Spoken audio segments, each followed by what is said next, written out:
What's the meaning of approximant?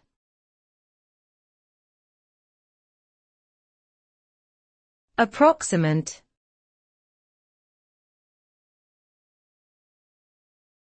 Approximant.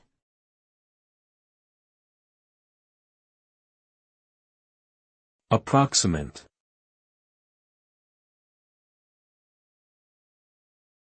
Approximant.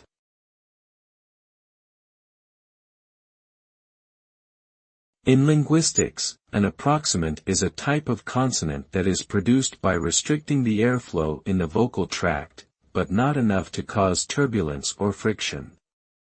Instead, the sound is produced with a smooth and continuous airflow. This type of consonant is often described as being between a vowel and a consonant in terms of its articulation and acoustic properties.